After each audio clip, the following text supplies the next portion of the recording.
Hey you guys, I am super excited about this video. Something very simple but so important, which is about localizing our diet and supporting more local farms.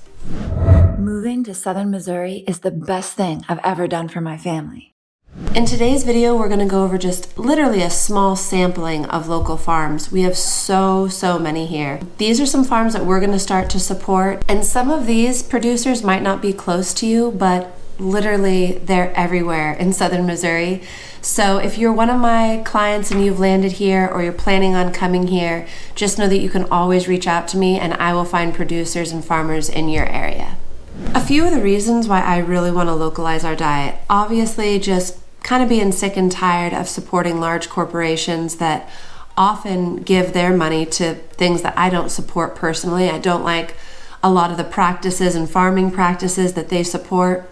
And so it just makes sense to support local families, a lot of whom I do support. I support the way they're living and actually have similarities in how in our belief system of what we want to see this country be. So that's one reason, right? I want to localize my diet. But who knows what's real anymore in this world? I'm going to show a clip of a TikTok compilation. I've seen it on a lot of different platforms. There's probably a couple hundred people posting similar things, so I always think like there might be something to it. Super weird. I'm going to show it later in the video, but here's what I'd have to say. We all know that like where the powers that be want to push the food supply is this really weird thing. A lot of talk about 3D printed food. A lot of talk about lab grown meat or bugs, eating bugs. Upcycling, and actually I just saw that in a thing of coffee. Luckily I saw it and I didn't buy it. So upcycling is literally like dehydrated compost, no joke. And they're putting it back into the food supply. You're seeing it a lot with like pet products and stuff, but they're definitely starting to market it towards people.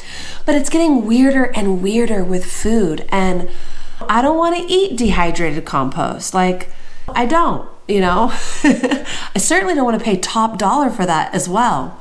So all of those are good reasons. And then of course, just wanting to see our local economy thrive. I love the farm scene here. I want to see more kind of farm to table, especially in the restaurant world, more of that culture and that synthesis spread.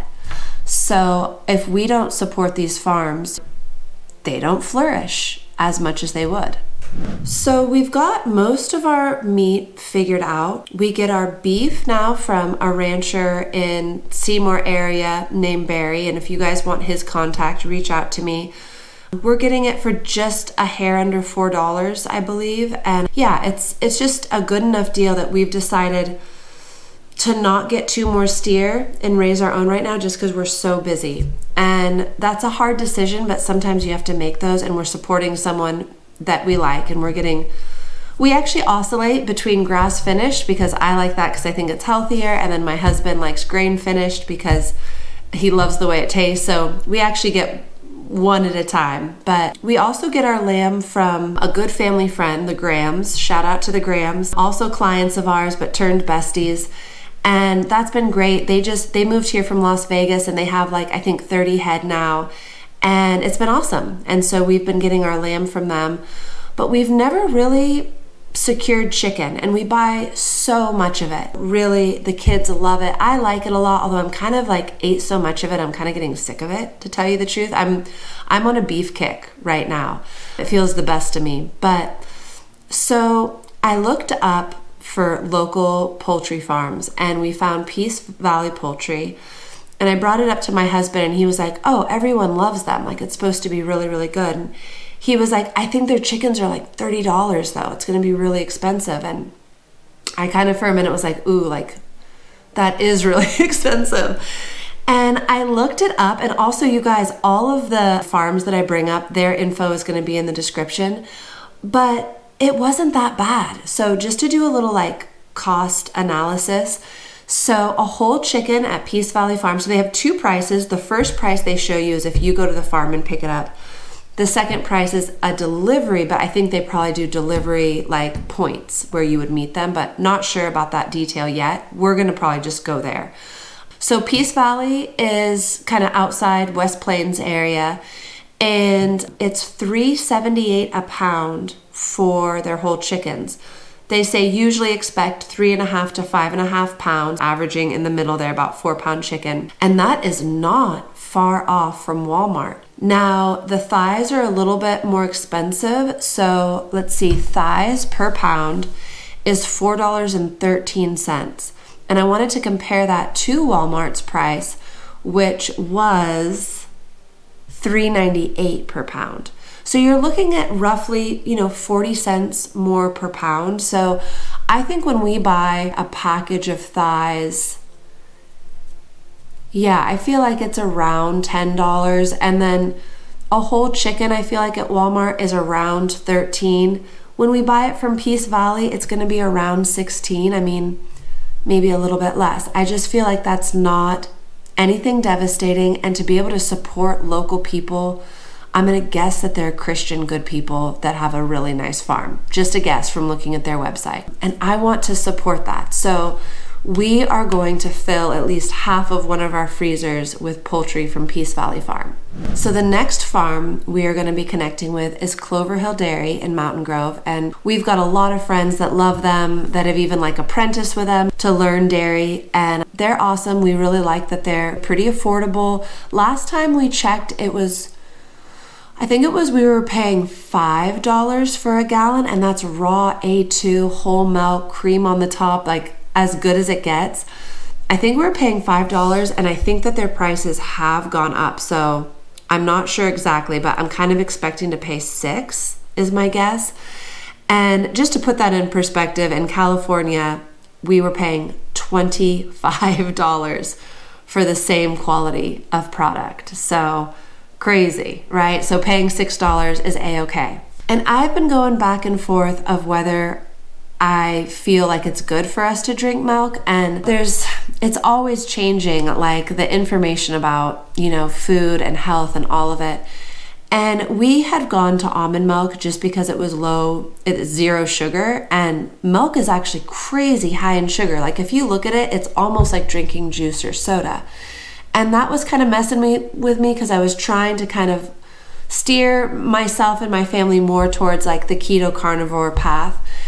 And I've been reading a lot, and there are some theories that that type of sugar, if you have a healthy metabolic system, can be broken down really quickly and doesn't give that crazy glycemic index spike. So not sure. We're going to try it. I will let you guys know how we feel on it. We didn't drink milk forever because we were, lactose intolerant. We thought we did not feel good after we drank milk. And it turned out that raw milk did not make us feel that way. We actually felt great on raw milk. And I ended up stopping it because of the whole sugar thing. But we're going to try it again, and I'm pretty excited about it. We're going to try making some cheeses. We're not going to make butter because you don't really get that much cream. We tend to get so much milk too because we tend to steal some of the cream that we end up fermenting some of our pig food with the skim milk, which let me tell you, the pigs when we had them loved it. But I was thinking of doing that for the chickens and see what they think. So the next farm I want to try out is Canaan Farm, and they are up in Elk Creek, Missouri, and they do a bunch of different stuff. I think you can get beef, dairy, maybe they do goats, I forget. But what we're really interested in is the cheeses, and it looked like really nice artisan cheeses. And I have a couple different incentives for getting a local cheese source. One, we love cheese so much, and I definitely notice, especially for my husband, a lot of cheese kind of messes with him. But I do have this belief that if you're eating raw aged cheese, it really doesn't mess with you because it's got all those enzymes still intact. So when they're pasteurizing it, through that process, they're killing off everything that you need to digest it. And that's kind of what we found with raw milk, that within the milk is what you need to digest it. It doesn't mess with you like pasteurized milk. So want to find some really good, nicely aged raw cheeses. So we're going to try Canaan Farms up in Elk Creek. And then there's one more in Ava that we want to try. So the farm in Ava is called Grison Farm and Creamery, and they seem to have like the biggest variety of cheeses. We're really excited to try theirs, and you can also buy entire wheels. I don't even know how much that would cost. That's probably not what we're gonna do, but we'll probably buy some wedges. But yeah, really excited about them. And then I always kind of think outside the box, and I was thinking something kind of wild where, so we're homeschooling our eldest daughter, and I really want to get her just, doing really neat activities and just all about skill building. And for home ec, like, we've done a bunch of different cool stuff, and she wants to, one of the things that she wants to do is make soap. So that's on our list. But I was thinking, she talks a lot about making cheeses, and we're gonna do some at home, but we're gonna do really easy ones like feta and like the ones you can't mess up. Seriously, like I don't think we're gonna do an aged cheddar yet. But maybe we will, okay? But we're gonna start with like chev and feta and some easy ones. And chev is goat milk, so that I'm hoping I can get some goat milk from Canaan farms. My hope was that I could talk one of these artisan cheesemakers into either doing a private lesson with my daughter, or maybe doing a class, or maybe they're already doing a class. Maybe she can do a free internship where she just does some labors for them, even for a couple days, to learn, to spend some time learning how to make cheeses. But I like to think out of the box, because even though it embarrasses my daughter and my husband a lot, usually when I ask people about this stuff, people are really receptive. So I always like to kind of try and do unusual things. And that was one thing I was thinking, is actually really connecting with some of these artisan cheesemakers. But yeah, we're just gonna start easy with some feta cheese. So one thing that my girls eat a lot of is berries, and I don't expect that to stop. We'll probably always be having to kind of buy fresh berries, although I don't buy strawberries that much out of season, but they're growing a lot of the raspberries and blackberries. Just a lot of the berries are now like greenhouse, and like they're doing it kind of like that, so you can buy really pretty good ones year round, but strawberries, no dice. But when it's actual season, we're gonna go to Horton Berry Farm, and that is around Marshfield, and we've gone there before, and it's so fun. You bring the whole family, you all have a bucket. Unfortunately, like Hazel, she ate all of hers. Like, we have pictures of her completely covered in blackberries.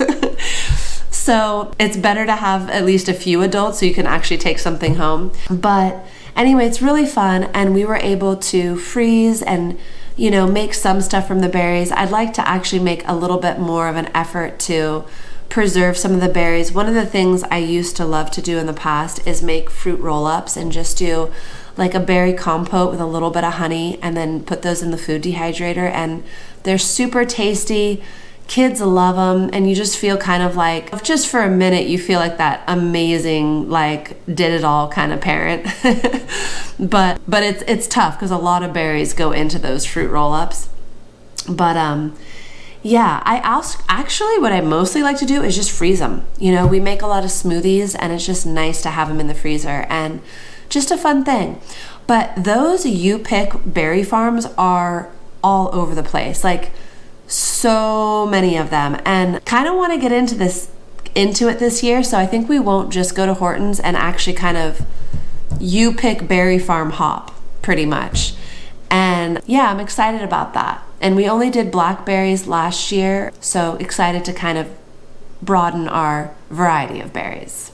And the next thing on my list is just to start to frequent more of the farmers markets. We've also talked about getting like a CSA box from one of like the bigger farms, and it's tough because then once our farm starts to go off, it's like you don't really want any extra produce. But I'm really pretty much don't ever get in crops that go through the winter. I mean, I used to do that where I'd have carrot beds and I'd pick from them all winter, and I just haven't done that in so long. And so I was thinking what we would do is we would do like a short-term CSEA box and do just like the winter months, maybe fall if we don't get a good crop in, and try to really stop buying produce that's coming from all over the world when we have so much produce grown here. So in terms of our own production, we produce a lot of eggs, sometimes enough where I can glass them and produce enough for us and even other families for winter use. I really want to get not a food dehydrator, but the freeze dryer.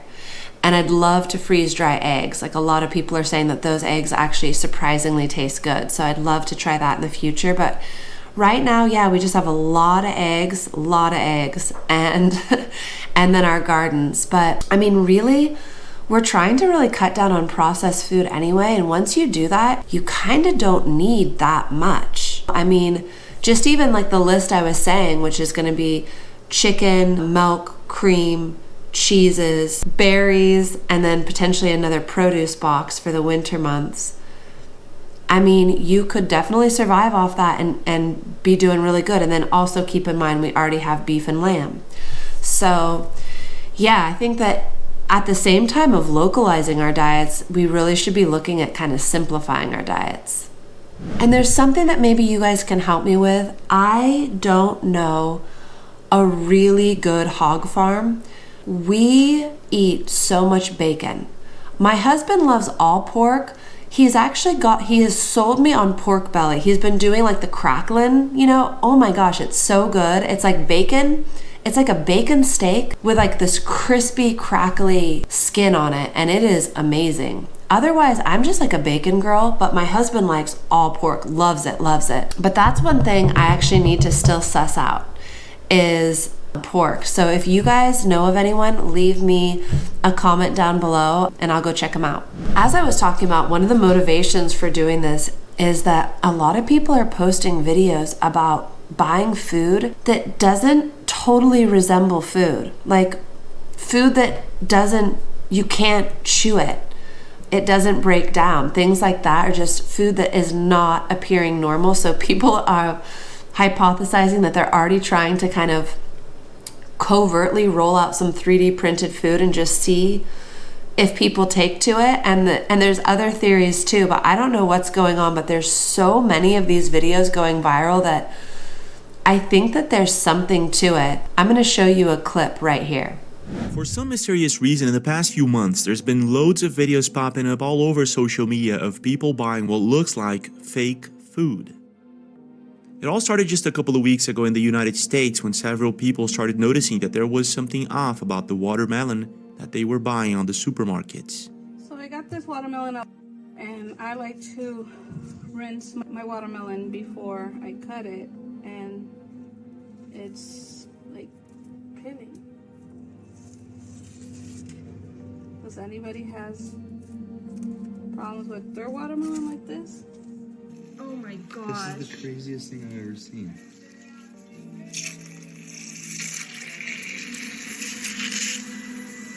It sounds like the goat is dying. There are dozens of videos where people buy watermelon from the supermarket and it looks strange. Sometimes it looks like plastic, sometimes it makes these weird noises, and sometimes, or many times actually, it feels as if it's made out of rubber. So I cut watermelon for my kids, and they're all bringing it right back, saying they don't like the texture. And I've seen enough videos of people posting rubbery watermelon. I can't believe I got one. I got a rubbery watermelon. The texture is so weird. Like, you gotta bend it so far before it will break. But it wasn't just rubbery. There was something else about the watermelon that was bothering a lot of people. Okay, y'all. I threw this watermelon out over a week ago. It smelled really good. Bought it from cut it open, and it was like plastic. Tasting it was absolutely horrible. I didn't really know what to do with it, so I threw it outside. This is a week later. It looks like mud. What's going on? It was pretty obvious that there was something off about the watermelon and a lot of people were noticing it. But here's the thing, it wasn't just the watermelons.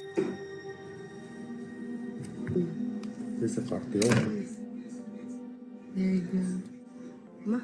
People were also noticing the same thing happening with avocados, blueberries, bananas, and the list goes on.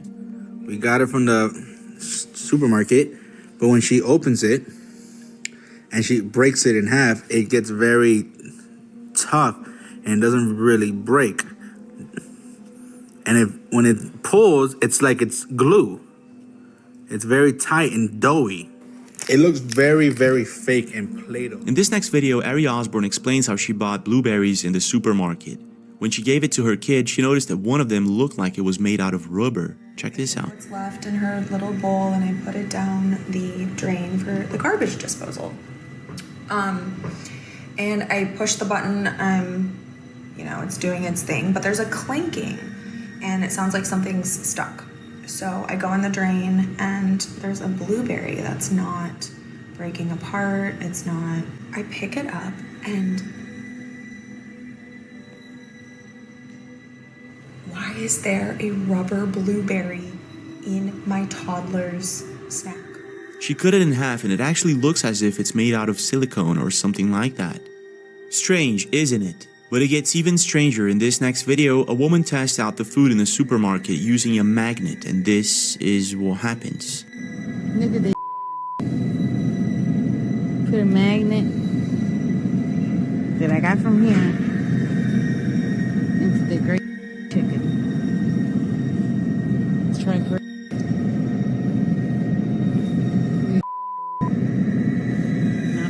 After these videos were posted and became a viral sensation, it made a lot of people ask the same question. Are we possibly eating fake food? What's your take? It's gross, right? I don't know what's going on, but once again, it's just potentially another reason to localize your food, know where it's coming from, make relationships with farmers. And you know what, you guys? Don't feel bad about it. We don't need, like as homesteaders, I have felt the pressure of like adding more and more and producing more and more. But another amazing thing that we can do is when we're consumers at the local level. It's huge. It's really huge for our economy and seeing all of the things that we love flourish. As always, you guys, thank you so much for sticking around. If you got some value from this, go ahead, like the video, subscribe to the channel. All that stuff helps for the channel to grow. If any of this is kind of inspiring you, reach out to me. If you want ideas of, you know, people, farms and producers you can connect with in your area in southern Missouri, I've got lots more farms that I know about. They're everywhere, and go ahead and reach out to me. And as always, you guys, all my information is in the description, but also in this video, every farm that I mentioned, either their website or their phone number, if they don't have a website, is going to be in the description as well. Awesome, you guys. Until next time, bye.